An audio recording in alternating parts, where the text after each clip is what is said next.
ॐ तव कथामृतं तप्तजीवनं कविभिरीडितं कल्मषापहं श्रवणमङ्गलं श्रीमदाततं भुवि गृह्णन्ति ये भूरिदा जनाः।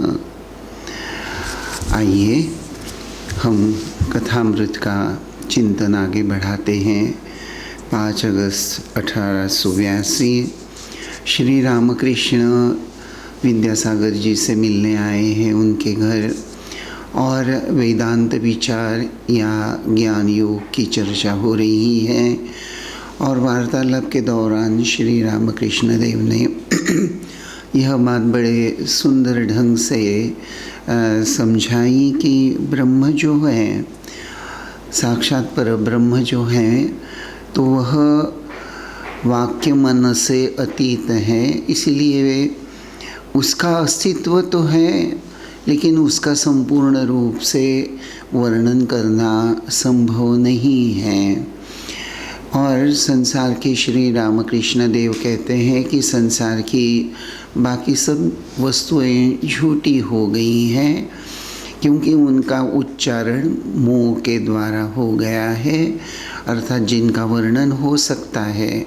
लेकिन परब्रह्म एक ऐसी अनुभूति है, एक अस्तित्व का, चैतन्य का, जिसका वर्णन नहीं किया जाता। हाँ, हमारे शास्त्र ग्रंथ में श्री रामकृष्ण देव जैसा कहते हैं कि हमारे शास्त्र ग्रंथों में भी ब्रह्म का जो वर्णन है, एक तरह से वह इंडिकेटिव वर्णन है। जैसा मैं पिछले प्रवचन में भी इस बात को आपको समझाने की दृष्टि से एक उदाहरण स्वरूप मैंने गुलाब के फूल के सुगंध या जैस्मिन फ्लावर के सुगंध की बात उठाई थी। जैसे हम किसी फूल का सुगंध या किसी चीज़ की जो एक टेस्ट होती है, वास्तविक रूप से, संपूर्ण रूप से वह सुगंध हम दूसरे किसी को शब्दों के द्वारा समझा नहीं सकते, लेकिन शब्दों के द्वारा इंडिकेटिव है कि सुगंध बहुत, जैस्मिन फ्लावर का सुगंध बहुत अच्छा होता है, बड़ी ही उसको सूंघने से बड़ी ताजगी महसूस होती है इत्यादि एक इंडिकेटिव वर्णन जरूर कर सकते हैं, या सभी लोग जानते हैं, करते भी हैं। लेकिन मूल प्रश्न यह होता है कि वर्णन करने से क्या उस व्यक्ति को वास्तविक जैस्मिन फ्लावर का अनुभव हुआ है? तो वो नहीं होता। वो जब तक जैस्मिन फ्लावर, हाँ, वो जो फूल हैं, जूही का फूल कहिए, जैस्मिन फ्लावर कहिए, फूल का यह नाम है, तो जब तक वह सुगंध हम अनुभव नहीं करते और उसका रिकॉर्डिंग नहीं होता, सॉरी, ये जो रिकॉर्डिंग, हमारा मनुष्य जो है एक ऐसी असेंबल्ड बॉडी है जहाँ यह अनुभव, जैसे कंप्यूटर में इनपुट डिवाइस होता है, सीपीयू होता है, वहाँ वो सब बातें रिकॉर्ड होती हैं, ठीक उसी पद्धति से भी मनुष्य में यह रिकॉर्डिंग की बात होती है। तो ठीक यह जो जूही के फूल का सुगंध, गुलाब के फूल का सुगंध या जैस्मिन फ्लावर कह लीजिए, उसको जब आप तीनों प्रकार के फूल आपके सामने रख दिए और तीनों सुगंध जब आप ले लेते हैं, भली भांति समझ जाते हैं, तब कहीं जाकर वह ज्ञान पूर्ण होता है। जुबानी ज्ञान से वैसे आपको अनुभव नहीं हुआ, लेकिन जब आपने खुद ने अनुभव किया, उसके द्वारा आपके दिमाग में वह अनुभव ठीक उसकी धारणा हो गई। उसके बाद में जब कभी भी आप वह जुई का फूल का सुगंध आपको महसूस होता है। मान लीजिए किसी के यहाँ गए हैं और वहाँ उन्होंने जैस्मिन फ्लावर के सुगंध की अगरबत्ती जलाई है, तो तुरंत आपका मन, आपकी बुद्धि आपको बता देती है, अरे वाह, यहाँ जैस्मिन फ्लावर की सुगंध आ रही है। तो श्री रामकृष्ण देव ठीक कुछ इसी प्रकार से ये जो परब्रह्म है, ये ब्रह्म वस्तु जो है, उसका शब्दों के माध्यम से संपूर्णतया वर्णन नहीं हो सकता। बृहदारण्यक उपनिषद में एक बात आती है कि ऋषि याज्ञवल्क जनक राजा के पास चले गए और उन्होंने जनक राजा से पूछा कि मैंने ऐसा सुना है कि आप ब्रह्म चर्चा करते हैं, ब्रह्म विद्या उपासक हैं, आप परब्रह्म अनुभव कर चुके हैं इत्यादि, तो मैं आपसे आपके साधना के बारे में जानना चाहता हूँ। तो राजा जनक ने याज्ञवल्क जी से कहा कि मुझे अलग अलग गुरुओं के द्वारा अलग अलग मार्गदर्शन हुआ और उसके द्वारा मैंने जैसे जैसे उन्होंने साधन भजन करने के लिए कहा, उसी प्रकार से मुझे साधन भजन करने के पश्चात वह ब्रह्मानुभूति प्राप्त हुई। हाँ, एनत उपासित, यानी याज्ञवल्क को राजा जनक बोलता है कि मेरे एक गुरु जिन्होंने कहा कि श्रोत्रिय अर्थात कान से जो सुनेंगे वह ब्रह्म है, तो किसी दूसरे गुरु ने उन्होंने कहा कि जो आप आँखों से देखेंगे सत्यम इति एनत उपासित इत्यादि अलग अलग। तो याज्ञवल्क ने राजा जनक को कहा कि ये जो तुमने बात कही है ये बात गलत नहीं है, लेकिन इस प्रकार से ये जो ज्ञानेंद्रिय के आधार से ये जो बात तुम्हारे सामने प्रस्तुत की गई है, उससे एक के द्वारा अगर तुम अनुभव करते हो तो परब्रह्म के उसका आंशिक ज्ञान आपको होने वाला है। तो इन सभी बातों का सम्मिश्रण करके, सभी बातों को इकट्ठा करके अगर आप साधन भजन करते हैं तो आपको जरूर ज्ञान हो जाएगा। तो यहाँ श्री रामकृष्ण देव यही बात यहाँ समझाते हुए ये जो कहते हैं कि ब्रह्म जो है वह शब्दों के द्वारा समझाया नहीं जा सकता। और फिर श्री रामकृष्ण देव ने एक छोटा सा उदाहरण दिया है कि हम लोग सभी लोग जो साधक हैं वह ईश्वर को, भगवान को, परब्रह्म को जानने का जो हमारा प्रयास है, तो हमारा प्रयास किस प्रकार का है।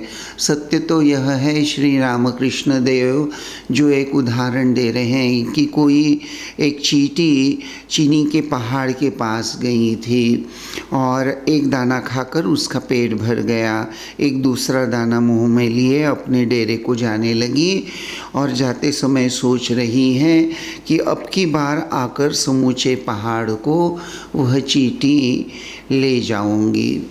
तो ठीक यही तो श्री रामकृष्ण देव यह उदाहरण हमारे सामने किस रेफरेंस में दे रहे हैं।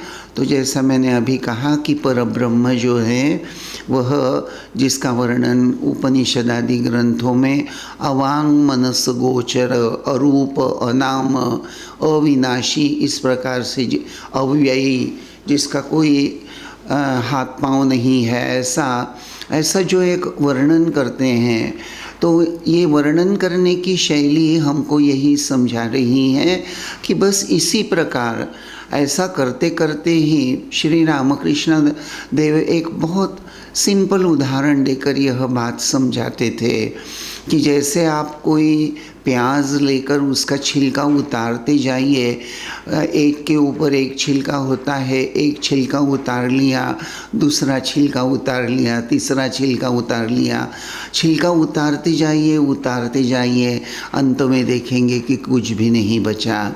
तो ठीक उसी प्रकार ये जो चींटी का उदाहरण श्री रामकृष्ण इसलिए दे रहे हैं कि चींटी जो है एक छोटा सा जीव और जो चीनी के पहाड़ के पास गई हैं। तो कल्पना कीजिए कि चीनी का पहाड़, एक पर्वत और एक चींटी, दोनों की तुलना करें तो चींटी कितनी छोटी होती है। और वह छोटी सी चींटी जिसका एक चीनी का दाना, शक्कर का एक दाना खाने से ही जिसका पेट भर गया है, और वह चींटी सोच रही है कि मैं पूरा पहाड़ का पहाड़ उठाकर अपने जो रहने का जगह है वहाँ ले जाऊंगी। तो इस तरह से श्री रामकृष्ण देव इस उदाहरण के द्वारा जैसे हमको यह समझा रहे हैं कि एक चींटी उस पहाड़ को ले जाने का ख्वाब, सपना देख रही है, लेकिन तत्वतः सत्य तो यही है कि चींटी को संपूर्ण रूप से वह चीनी का पहाड़ उठाकर अपने निवास स्थल पर ले जाना वैसे भी संभव नहीं है। और चींटी का जो जहाँ चींटी रहती है वहाँ के पूरा चीनी का पहाड़ वहाँ उसके घर में समा सकता है, यह बात जैसे असंभव है। वैसे ही मनुष्य अगर अपने बुद्धि के बल अगर यह सोचे कि मैं ब्रह्म वस्तु को प्राप्त कर लूँगा, ईश्वर को जान लूँगा, तो जैसे चींटी संपूर्ण पहाड़ कभी भी उठाकर अपने घर नहीं ले जा सकती, ठीक उसी प्रकार जीव भी अपने मर्यादित शक्ति सामर्थ्य के आधार से यह परब्रह्म को कभी अनुभव नहीं कर सकता। यही बात समझाते हैं। और श्री रामकृष्ण देव यहाँ समझाते हुए कहते हैं, क्षुद्र जीव यही सब सोचते हैं, वे नहीं जानते कि ब्रह्म वाक्य मन के अतीत हैं। कोई भी हो, वह कितना ही बड़ा क्यों न हो, ईश्वर को जान थोड़े ही सकता है।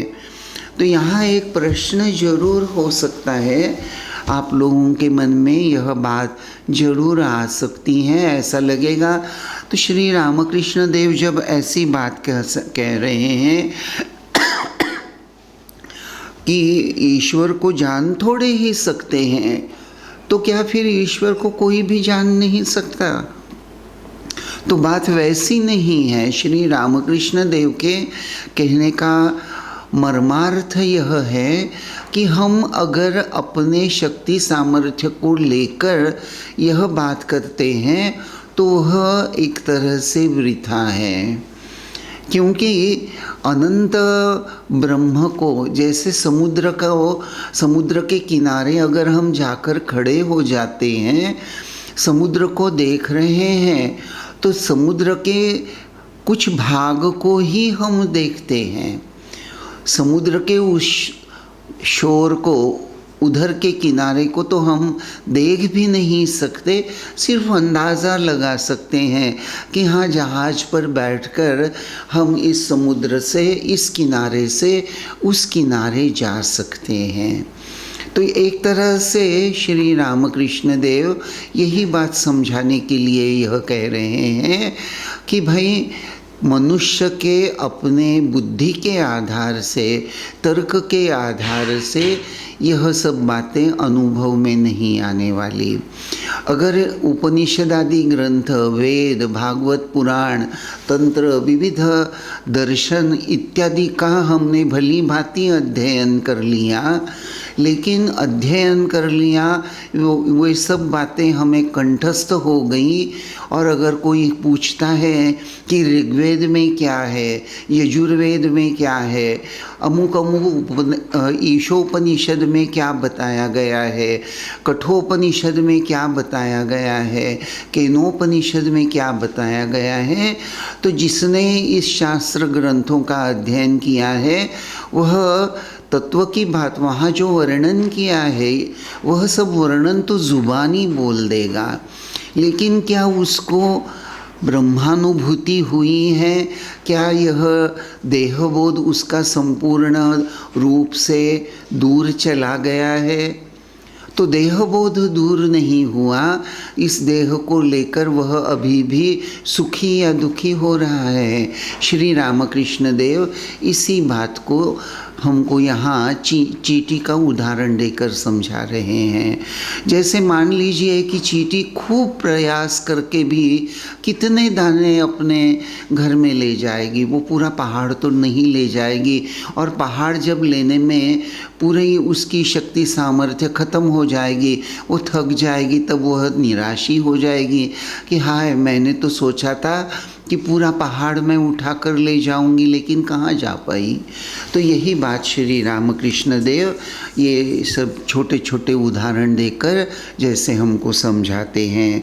और आगे चलकर वह कहते हैं कि वेद पुराण में जो ब्रह्म के विषय में कहा गया है वह किस ढंग का कथन है, सो सुनो। देखिए, श्री रामकृष्ण देव भी भली भांति जानते हैं कि शायद हमारे मन में यह प्रश्न, यह बात जाग उठेगी, और इसीलिए श्री रामकृष्ण देव साफ शब्दों में वेद पुराणों में जो ब्रह्म के बारे में कहा गया है वह उसको लेकर हमारे सामने कुछ बोलना चाह रहे हैं, बोलने जा रहे हैं।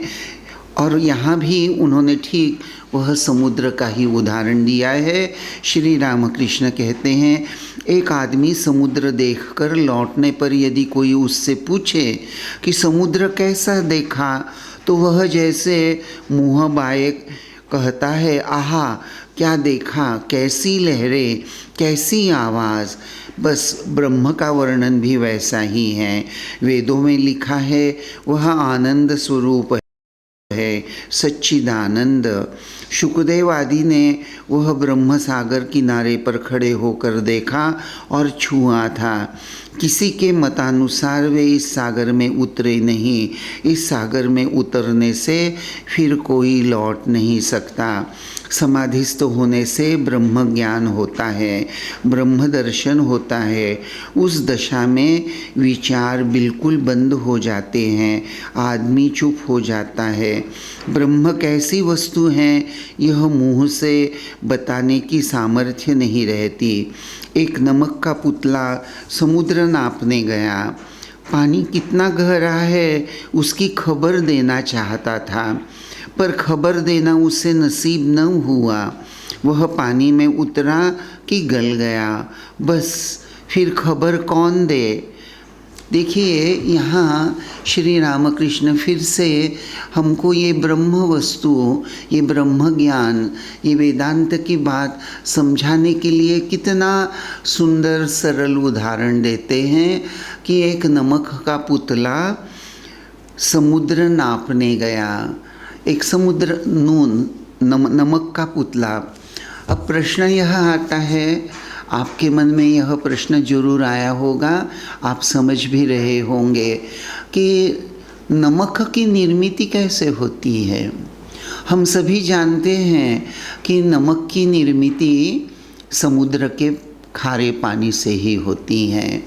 समुद्र का जो खारा पानी है, समुद्र के किनारे किनारे कुछ खड्डे, कुछ ऐसे जगह बनाकर समुद्र का पानी जब वहाँ ले जाया जाता है, समुद्र को जैसे हाई टाइड बोलते हैं समुद्र में, या हिंदी में उसको ज्वार भाटा बोलते हैं। तो समुद्र पे जब ज्वार आता है, हाई टाइड जब रहती है, तो समुद्र का पानी उफन कर दूर तक फैल जाता है, और फिर जब भाटा आ जाता है तो फिर समुद्र का पानी फिर नीचे चला जाता है। तो ज्वार जब आता है, उफान जब आता है, हाई टाइड जब रहती है, तो समुद्र का जो पानी ऊपर आ जाता है उसको किसी पास में ही खड्डे में उसको जमा किया जाता है। समुद्र तो भाटा जब हो जाता है, लो टाइड जब आ जाती है, तो पानी समुद्र का तो फिर से वापस चला जाता है। लेकिन समुद्र के किनारे यह जो बड़े बड़े खड्डे बनाए जाते हैं जहाँ हाई टाइड के समय समुद्र का पानी आ जाता है, वह अलग हो जाता है समुद्र से, और फिर यह पानी सूर्य की ताप से जब सूख जाता है तो नमक बनता है। How the salt is prepared, यह बात तो आप सभी लोग जानते हैं। तो नमक की निर्मित कहाँ से होती है? तो निश्चित रूप से समुद्र के पानी से ही होती हैं। अर्थात समुद्र का पानी जब समुद्र से अलग हो जाता है, जब पानी अलग हो जाता है, अलग हो जाने के बाद सूर्य की ताप से जब वह सूख जाता है, तब कहीं जाकर नमक बनता है। तो एक तरह से नमक की निर्मित यह समुद्र के पानी से है, यह सब हम जानते हैं। लेकिन देखिए, समुद्र के पानी को जब देखते हैं तो वहाँ हमें नमक नज़र नहीं आता, वहाँ हमें नमक नज़र नहीं आता। और समुद्र का पानी सूर्य की ताप से समुद्र के पानी की वेपराइजेशन हो जाता है, भाप हो जाती है। लेकिन आपने कभी देखा है कि सूर्य की ताप से सारा समुद्र सूख गया है? ऐसा तो कभी नहीं होता। समुद्र समुद्र है, समुद्र समुद्र ही रहता है। लेकिन समुद्र से अलग किया गया जो पानी, जिसको किसी खास गड्ढे में एक तरह से जमा किया जाता है, तो वह पानी जब वेपराइजेशन हो जाता है तो वहाँ से नमक बनाने में आसानी हो जाती है और नमक की निर्मित भी होती है।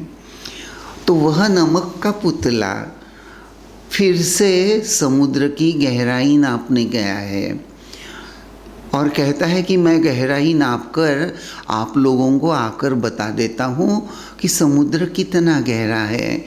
लेकिन समुद्र की गहराई नापने के लिए यह नमक का पुतला जब जाता है तो वह समुद्र में एक रूप हो जाता है।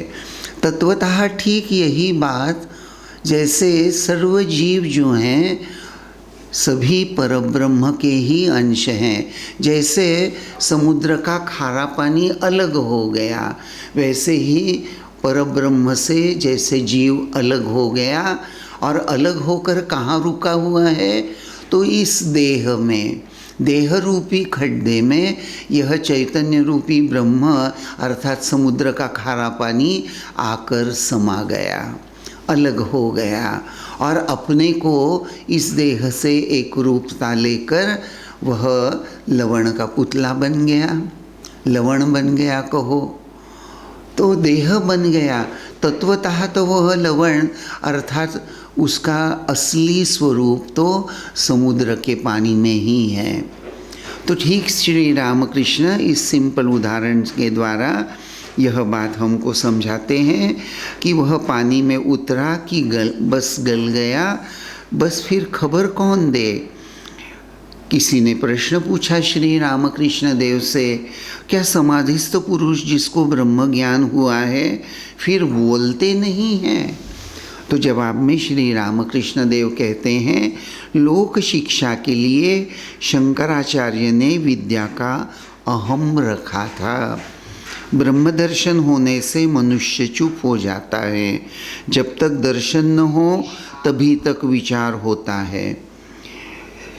घी जब तक पक न जाए तभी तक आवाज़ करता है। पके घी से शब्द नहीं निकलता, पर पके घी में कच्ची पूरी छोड़ी जाती हैं तो फिर एक बार वैसा ही शब्द निकलता है। जब कच्ची पूरी को पका डाला तब फिर चुप हो जाता है। वैसे ही समाधिस्थ पुरुष लोक शिक्षण के लिए फिर नीचे उतरता है, फिर बोलता है।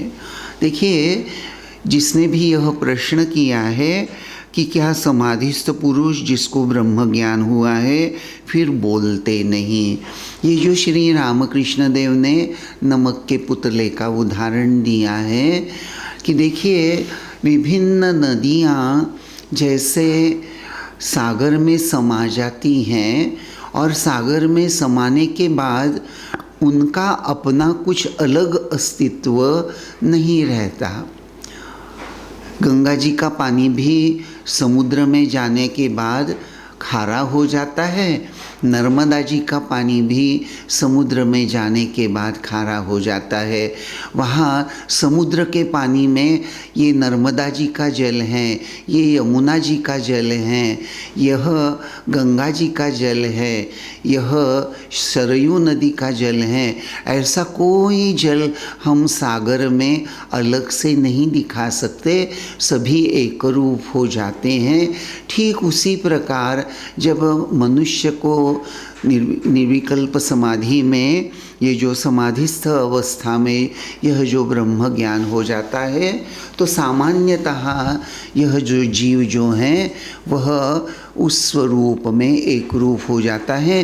फिर उसका अपना अलग से अस्तित्व नहीं रहता, क्योंकि वहाँ उसका अहम बोध ही जैसे संपूर्ण रूप से शांत हो जाता है।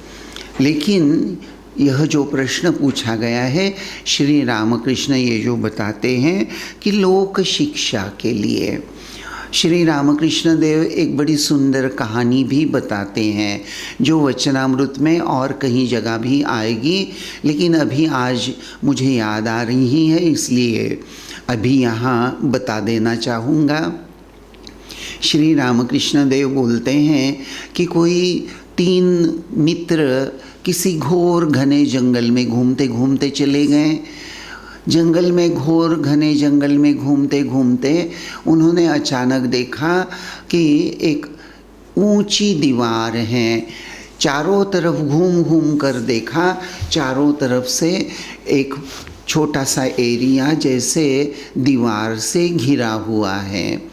तो इन 2 मित्रों में बड़ी उत्सुकता जाग उठी कि इस दीवार के पीछे क्या है। फिर जैसे तैसे हो उन्होंने एक सीढ़ी बनाई और एक के बाद एक ऊपर उठकर उस जो दीवार है उसके ठीक ऊपर पहुंच गए। और दीवार के उस पार ये जो उन्होंने देखा कि बड़ा आनंद का मेला लगा हुआ है, और आहा आहा क्या आनंद है, क्या आनंद है, ऐसा कहकर पहला मित्र छलांग लगाकर उसमें चला जाता है।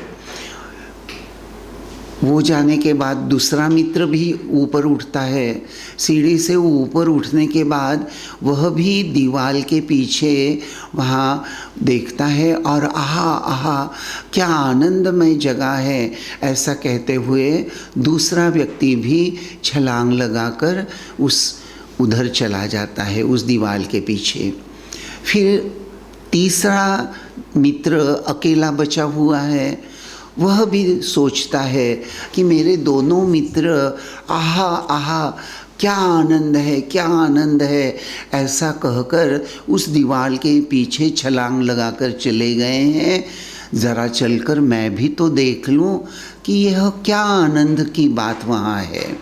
और यह तीसरा मित्र भी सीढ़ी उठकर उस दीवार के ऊपर तक पहुंच जाता है। वह आनंद का मेला देखता है, उस आनंद का अनुभव करता है, और वह भी छलांग लगाकर उस आनंद में समा जाना चाहता है।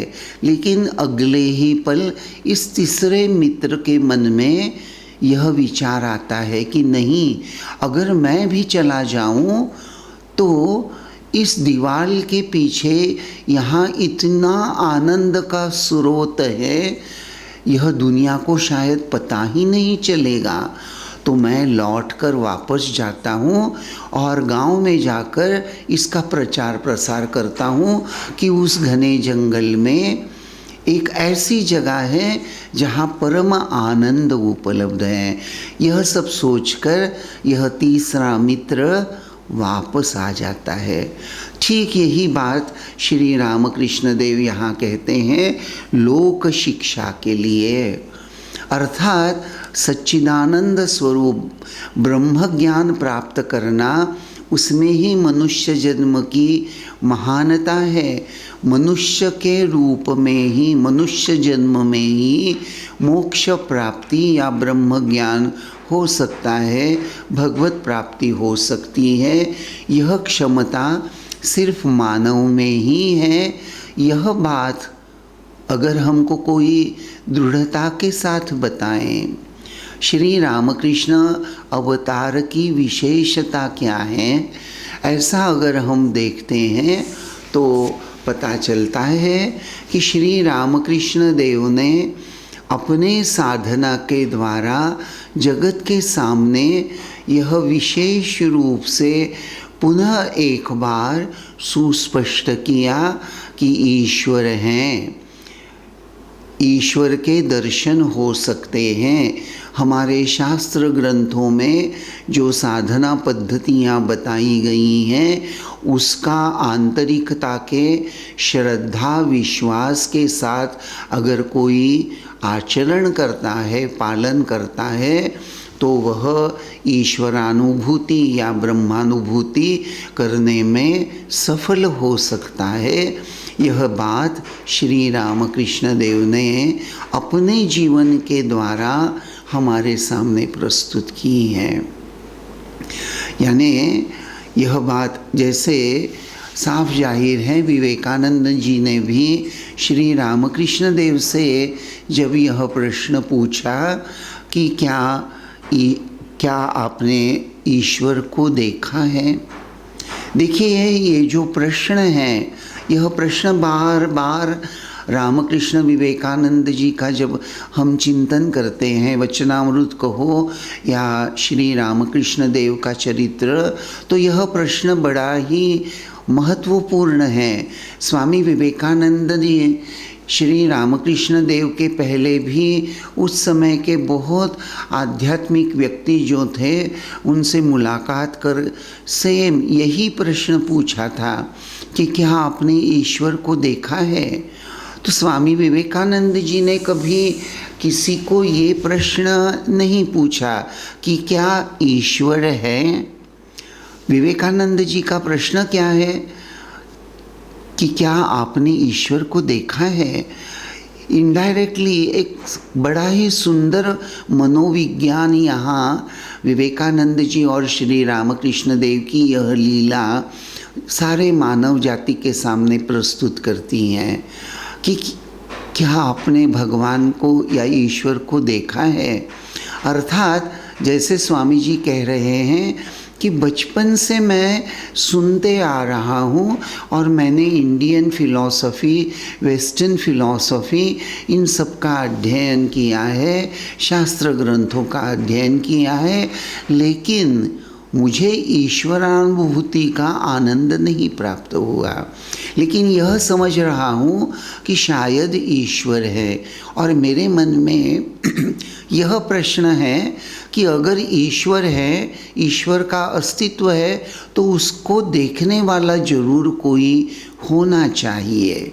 तो स्वामी विवेकानंद जी इसी खोज में हैं और इसीलिए उस समय के जितने भी उनके परिचय के कहिए या उनको जहाँ जहाँ ये खबर मिली कि अमुक अमुक व्यक्ति बड़ी आध्यात्मिक हैं, तो उस व्यक्ति के पास जाकर विवेकानंद जी यह प्रश्न पूछते थे कि क्या आपने ईश्वर को देखा है।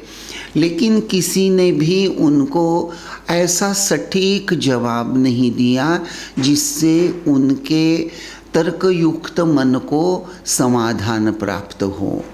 लेकिन जब श्री रामकृष्ण देव के पास वे गए और उन्होंने यह प्रश्न पूछा कि क्या आपने ईश्वर को देखा है, तो श्री रामकृष्ण देव ने सुस्पष्ट रूप से बोल दिया कि हाँ, मैंने भगवान को देखा है, ईश्वर को देखा है, और जैसा मैं तुमको देख रहा हूँ ठीक उसी तरह देखा है।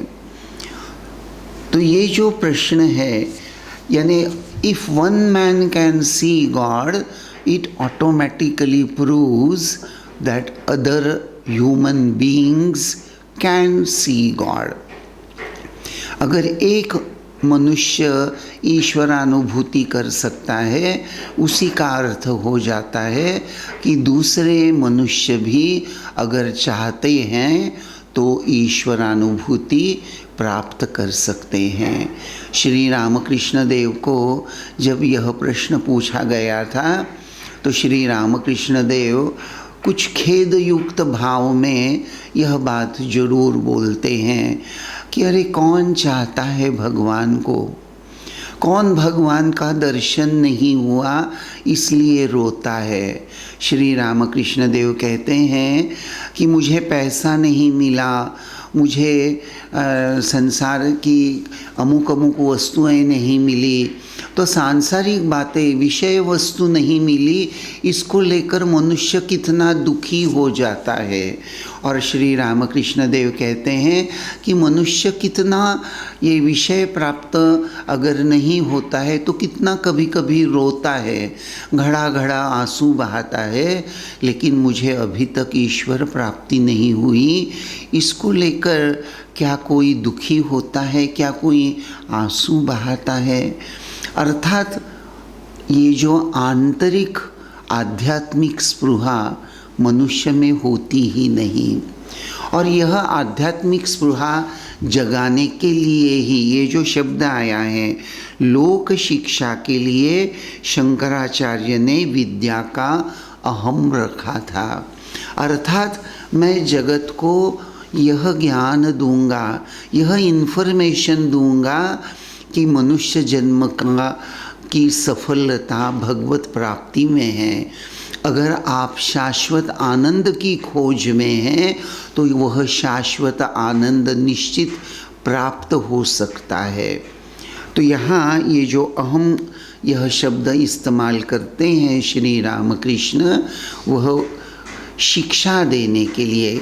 ये जो सर्वसामान्य जीव, हम सभी लोग एक अहंकार लेकर जीवन यापन कर रहे हैं, लेकिन हम सब अज्ञान से आवृत्त है। अज्ञान से आवृत्त है यानी इस देह को पकड़ पकड़ कर इसके साथ एक रूप होकर हम जीवन यापन कर रहे हैं। लेकिन शंकराचार्य जैसे लोकोत्तर पुरुष, उनमें यह अहम बोध हमारे जैसा नहीं होता। देखिए, एक छोटी सी घटना बताकर मैं अपने आज के इस प्रवचन को विराम देने वाला हूँ। स्वामी विवेकानंद जी जब अमेरिका में गए थे, जगह जगह उनके लेक्चर्स हुआ करते थे और स्वामी विवेकानंद जी के व्यक्तित्व में कोई कमी खोज कर भी प्राप्त नहीं हो रही है। स्वामी जी की एक विदेशी शिष्या कहिए या विदेशी